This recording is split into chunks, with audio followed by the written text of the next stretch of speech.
Hello.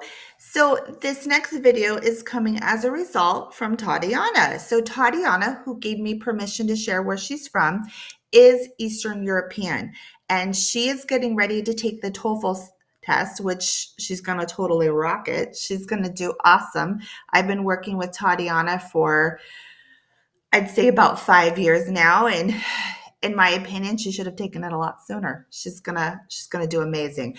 But she noticed in a previous video that I had spoken about how important it is to pronunciate clearly, and sometimes it can be more important than the actual grammar.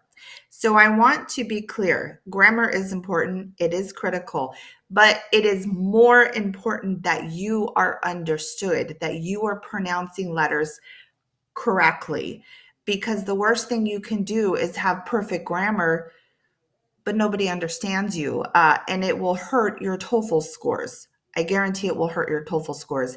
And sometimes with the letter W, it's very, very common, is what I'm trying to say, for Eastern Europeans to make that W sound, but it sounds like V. So the problem is if you go say something like West, it could come out vest. And that could change the whole meaning of what you're trying to convey. And hopefully, you know what convey is at this point because it's one of the vocabulary words I've talked about in other videos. It is on the TOEFL. So convey information you give.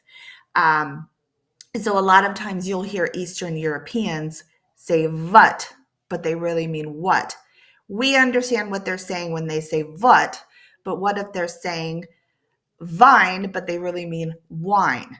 So a lot of this is important to know, but keep in mind it's very common. You could be from a different country like China and still have a lot of difficulty. Why do we have difficulty? Because we're moving our mouth and our tongue in a different direction than what we are used to. If I go learn Korean or Russian, I'm going to have difficulty because I have to train my mouth, tongue, whatnot to move in a different way. So let's get started. So our W sound in English, we make the sound by rounding the lips and producing a sound from our vocal cords. Wah, wah, wah, water, window, wow. So we're going to round our lips like we're going to whistle, wah. And then we're going to push air through our lips while our vocal cords vibrate.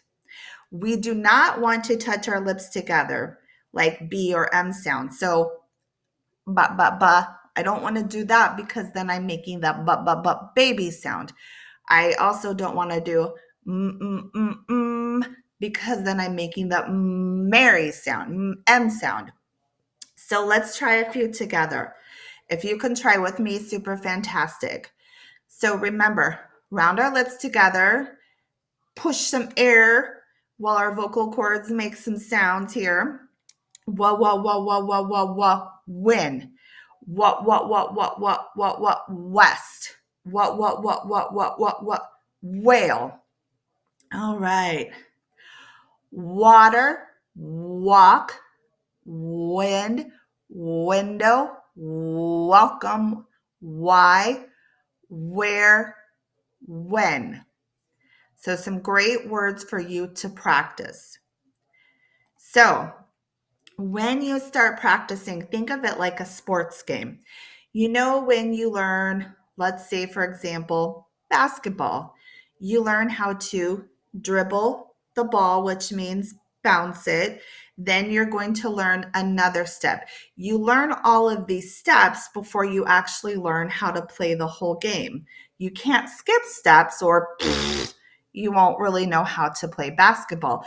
But you cannot stay on the same step. If all you do is dribble the ball, you don't know how to play basketball. Eventually, you have to build onto another step to keep improving, to learn more, challenge yourself. Same thing with these letter sounds. We start off with the letter, we practice the sound. What. Okay, we're going to have some improvement. But we want more improvement. We want more challenge. So what do we do next? What? We throw a word in there. What? Water. Okay, now we've practiced a lot of different words with the W sound. Now we've really got to step up our game. So we include sentences.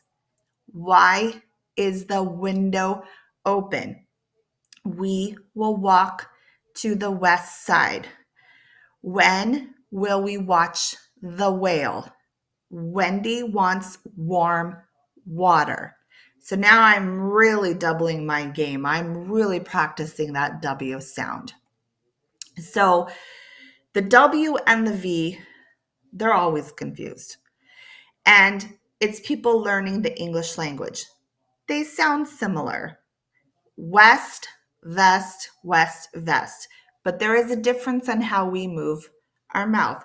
So again, the W, what, lips are rounded like blowing a kiss, but we're making noise with our vocal cords. We do not make contact between our lips and our teeth. West, wet, win. Let's talk about that V sound, and we have to make sure we know the difference. So V sound, our bottom lip, right here, bottom lip touches the top teeth. See how I do that? So the vibration, that noise occurs at the contact point when we're touching. So as soon as my bottom lip hits my teeth, I make that noise. Completely different than W, because remember, my lip is not touching my teeth when I make the W sound, but it is when I make that V sound. So vest, vet, van. If I did it differently, like I was making W, it's going to come out west, wet, wan. That's not what I want to say. So know the difference. You are moving your mouth differently. So it's not even a really Eastern European thing. I hear it from people all over the world. But since Tatiana, you are Eastern European, this is common. I usually can tell if someone's Eastern European by the way they make their W and V sounds. So make sure you know that there is a difference.